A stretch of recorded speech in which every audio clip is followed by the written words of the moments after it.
तो पहचान लूंगा कि किस घर में जाके बच सकता हूं,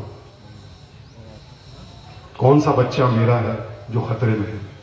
इस तरह के कई कड़वे जवाब भी मिले। यानी हमने अपने समाज में एक इतनी असुरक्षा की भावना पैदा कर दी है लोगों के दिलों में एक दूसरे के खिलाफ, जिसका फायदा आज उठाया जा रहा है खुले तौर पर। सीए से कल क्या होगा, सीए पीछे लिया जाएगा नहीं लिया जाएगा नहीं मालूम। हम खिलाफ खड़े हैं सीए के, ठीक है, पर जरा सोचिए, ऑलरेडी इसको हिंदू मुस्लिम गद्दार और देशभक्त का मुद्दा बना दिया गया है। सरकार कहती है हम इस पर 1 इंच भी पीछे नहीं हटेंगे। हम अड़े हैं कि साहब आपको तो वापस लेना पड़ेगा। चलिए मान लिया, हमने देश भर में इतनी अच्छी तरह से प्रोटेस्ट की कि सरकार को मजबूरन ये एक्ट वापस लेना पड़ा। मान लीजिए, क्या सरकार के जो समर्थक हैं, आम लोग जो इस कानून को सही मानते हैं, वो सरकार के इस कदम से खुश होंगे?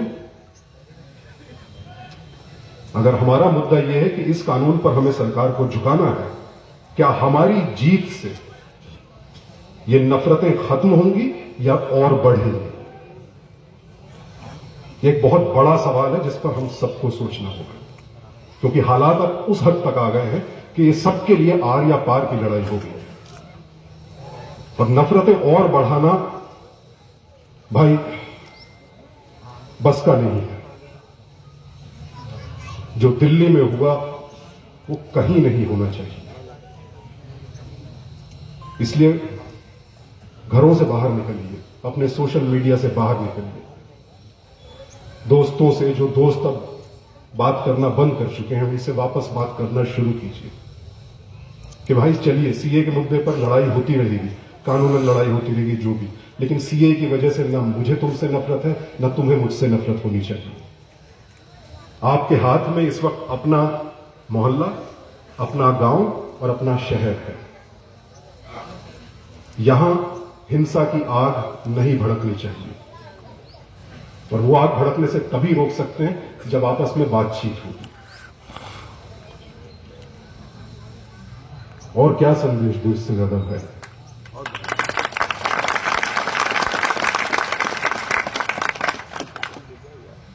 एनआरसी जब होगी होगी, ठीक है, हम में से किसी के हाथ में नहीं है, वो सरकार के हाथ में है, हमारी प्रदेश की सरकार के हाथ में है। जो सरकारें कर रही हैं सरकारों को करने दीजिए। आप सब, हम सब कहते हैं राजनीति खराब है, धर्म के नाम पर राजनीति होती है, हो रही है, जाति पाति के नाम पर राजनीति हो रही है। जब वोट देने का वक्त आता है, हम धर्म के नाम पर वोट देते हैं ना? जात के नाम पर वोट देते हैं ना? तो राजनीति और कौन सी होगी भाई? जब हम खुद धर्म और जाति के नाम पर चुन करके लोगों को भेजते हैं तो वही राजनीति तो वो करेंगे ना। राजनीति बदलनी है तो वोटर को बदलना पड़ेगा, और वोटर तभी बदलेगा जब मोहब्बत का पैगाम जाएगा। ये पैगाम लेकर के जाइए, नफरतें मिटाइए, ताकि अगले चुनाव में नफरत के नाम पर कोई वोट ना दे, मोहब्बत के नाम पर वोट दे। मोहब्बत करने वाली सरकार होगी तो साहब कानून भी सारे मोहब्बत वाले ही होंगे, चिंता ना करें।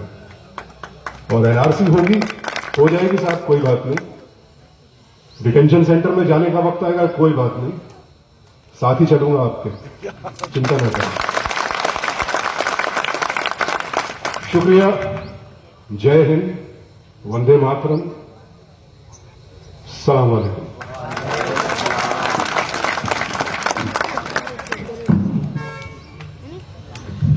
बहुत बहुत शुक्रिया और धन्यवाद सुशांत जी, आप हमारे बीच आए, बहुत अच्छा लगा। आप जो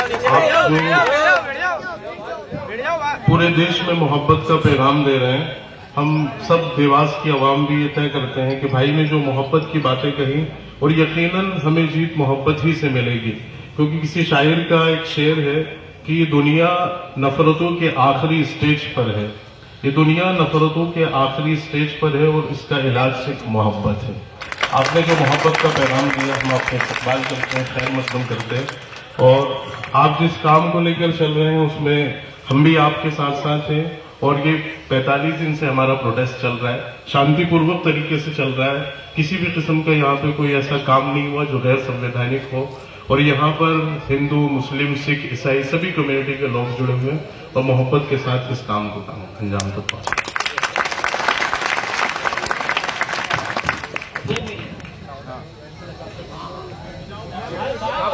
अरे नीचे बैठ जाओ भाई साहब, इधर से जरा मीडिया।